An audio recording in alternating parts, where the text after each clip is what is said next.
Hey, it's your boy DJ Wolf here. Hey, I got a couple things on my mind. Well, other than the science, because it's still been bothering me. It's been kicking my ass for about a month now. In any case, I wanted to talk about. I thought I recorded it last night. I saw probably one of the best documentaries about my city anywhere. It's currently on YouTube right now. It's the ESPN 30 documentary called Beliveland. It talks about, chronicles the history of the only three-sport team, major league three-sport team in America, who have won a championship in the last 50 years. Yeah. That'll be Cleveland. Excuse me. Man. Excuse me, just that time again. But it was such a good, very good documentary. I was thoroughly impressed by it, man. Here's the thing. I have some ties with some of the things related to the Cleveland sports teams and some of the people that were involved. Former councilman turned mayor Michael White was a councilman back in the 80s when I worked for him briefly at a community festival. Me and a friend of mine. I also used to work at Cleveland Stadium for about a minute.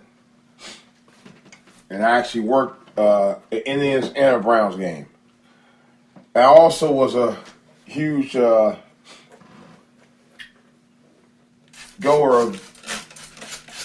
to go see several Indians games. So I really was a big time fan in the Indians as a young child for many, many years.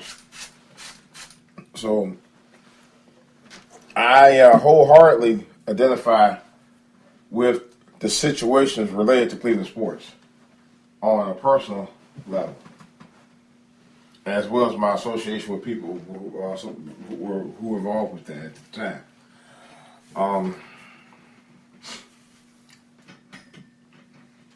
Art Modell was desperate. I didn't realize he was instrumental in helping getting the Cleveland Indians a new stadium. Art Modell thought he was going to be in on it too. They were going to return the favor. City was going to return the favor to help them get a new stadium, and they unfortunately didn't. He left. And the long history of the decline of the Cleveland sports franchise was devastating for the city in a lot of ways. You know, right now, currently, the Cavaliers is in the Eastern Conference Finals, and they're tied 2 games apiece. They just lost the second game to Toronto Raptors after having a 12-game winning streak in the playoffs. So hopefully the Cavs will come back when we go to Cleveland. I think they play Cleveland either tomorrow or Thursday. No, it's Thursday. I think it's Thursday. In a must-win game. They must win. If they want to stay alive to get into the finals. They're going to have to, because Cleveland is tired of these sports franchises losing, man. And personally, even though I no longer live in the city, I'm tired of it too. You know, we had some ups and we had a lot of downs over the years, man. And I think personally, we need the franchise to start winning again. Start bringing pride back into the city. I saw decline in the city in the late 70s. I didn't realize how bad it was after I left Cleveland myself in 1986. once something somebody said that really that struck a nerve with me in a positive way. And so usually Cleveland, one thing about people who are from Cleveland, usually they can, with strong, resilient people, will have a strong work ethic. And that's true. And usually they can go out into the world, come back and be even stronger. You know. But that's so true. You know. We can go anywhere and do great things. I mean, look at it. LeBron James, Sadie Hill, Halle Berry, Leverts, OJ. I mean, I could go on myself. I can go on and on about it. You know. And the thing is,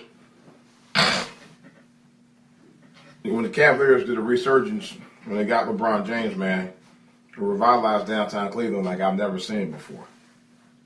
I will say that. It was already in the Renaissance revival period where it was being revived. But once the sports teams came back, you know, started doing better when they brought that Browns back in the Indians, and then they built the new Indian Stadium, Brown Stadium and Gun Arena, which is now the Q.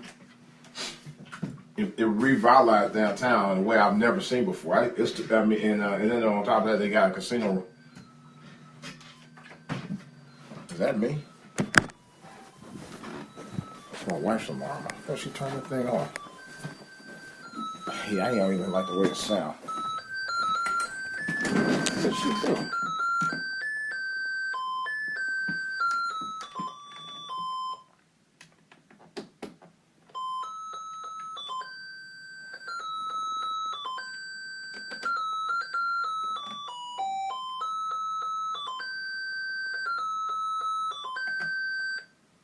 I just turn off right now. Anyway, so like I said, it revitalized in a way I never ever thought would bring back Cleveland the way it did, and I'm proud of it. It's got to a point. Downtown so vibrant, so busy right now. I haven't had a chance. I mean, and I've been back. The last, let's see, 2013 was the only year in the last several years I skipped. I've been back three times since then. Well, 2 times since then.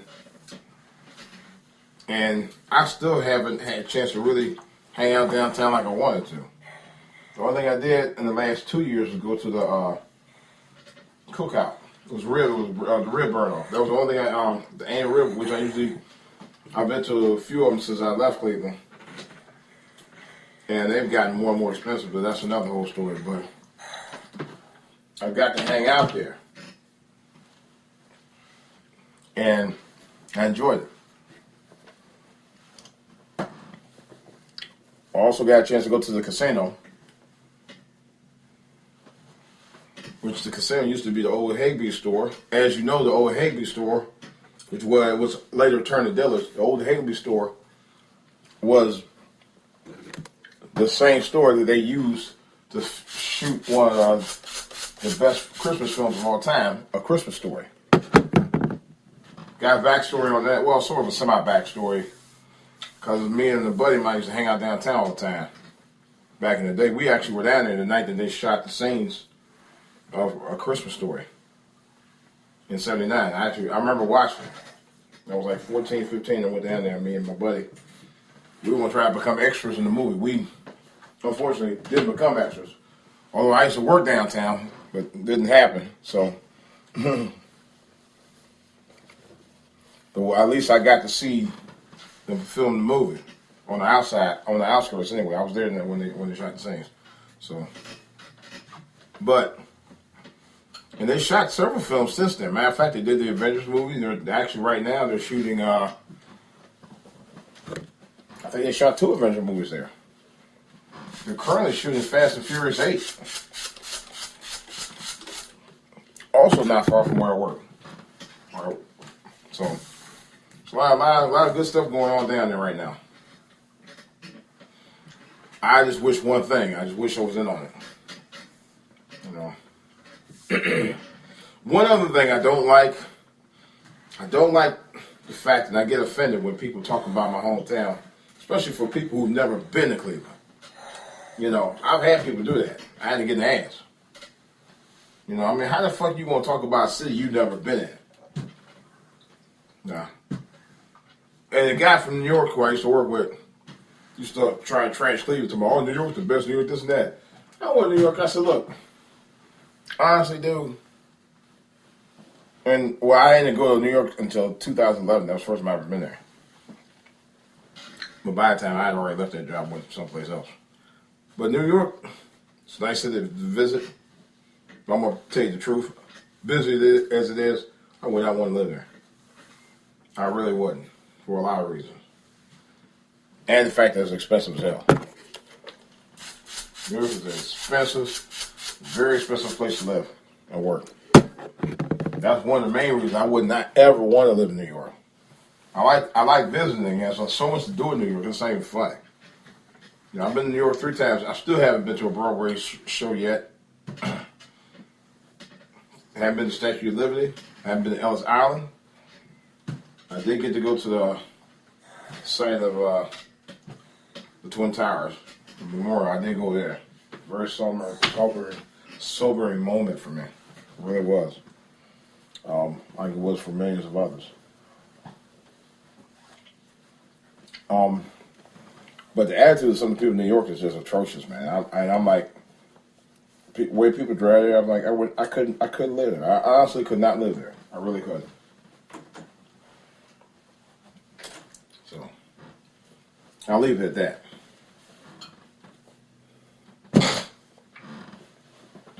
There's a lot of crazy stuff be going on in New York. You know, a lot of crazy stuff.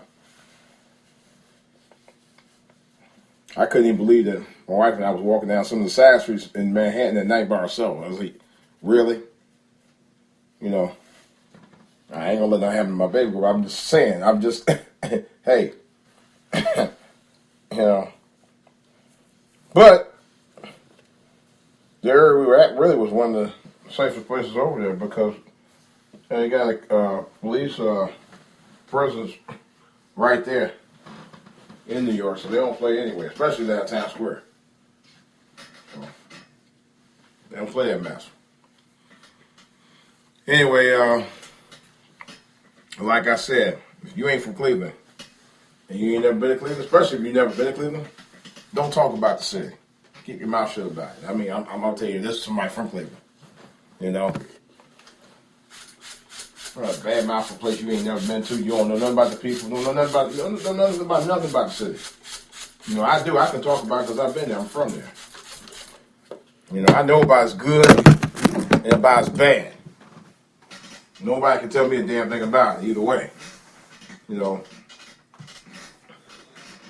But one thing they were saying in the documentary was that regardless of how bad things were with the sports teams, we always stuck with our teams. You know, it's the spirit of believing, regardless. You know, we've had sports teams that were so close and was down it wasn't even funny. You know, like I said, I'm not a fan of the Browns, but hopefully RG3, who just was recently acquired from the Redskins, because down here in the DMV, he got cut. Browns picked him up, which is good. Hopefully, he'll get a fresh start and be able to do the great things he did when he first started down here. You know, because I really like to see him develop. I thought he was a good quarterback. I just thought the Redskins didn't do a good job with him. I'll see hopefully how Cleveland will be able to do a better job. I really hope they do. You know, hopefully a much better job than they did down here. You know, 'cause to be honest, Redskins usually don't treat their black quarterbacks the way they usually do the white quarterbacks. Yes, I'm going to say it because that's a fact. But on the other hand, RG3 got to learn when to stay in the pocket and when to stay out of it. And hopefully he'll get a better shot when he's in Cleveland. Yeah. Here's the weird side part about that. My dad, who hates LeBron James, is actually welcoming RG3. Hopefully, RG3 will get a better shot and maybe be able to bring some more pride home to the city that I grew up in 21 years ago. That despite some of the things I had to deal with through the downs, I'm still proud to say I'm from Cleveland. Because you know what? I've been here in DMV 27 years. Well, really 28, but almost 28 years. And I'm going to be honest, and I've been married to my wife for 25. I've never, and it's the honest truth, I've never felt, this has been my home for the last 28 years. This has never really been home to me. And yeah, I said it. This has never been home to me. This will never be my real home. My real home is Cleveland, Ohio. I've always said that. I've told people that. But I'd be damned. And I will say that. But I'd be damned if I let somebody talk about my hometown. That ain't gonna happen. I ain't gonna let nobody put my hometown down because that's where I came from. And what really pissed me off, I almost got into it with a guy at work for talking about my hometown. I said, dude, you don't know, shut the fuck up. Real talk. I could have comments about D.C., but certain parts of D.C. I've never been around. And certain parts of D.C. I have been around. I've been around D.C. long enough to be able to talk about it because I lived in D.C. a long time. Same thing with Baltimore. I've been around Baltimore for years too. But if you ain't never lived in the area, like I live here, same thing. But I lived in Cleveland a long time. I'd be damned if I put my hometown down. My roots, my history, everything about me that I learned on how to be the man that I am, became to be today, was based on what I learned living there. And I'd be damned if I'm going to let anybody talk about it and put me or my city down. It's not going to happen. With that note, DJ Wolf, I got more to say on the back burner. I'll talk to you all later.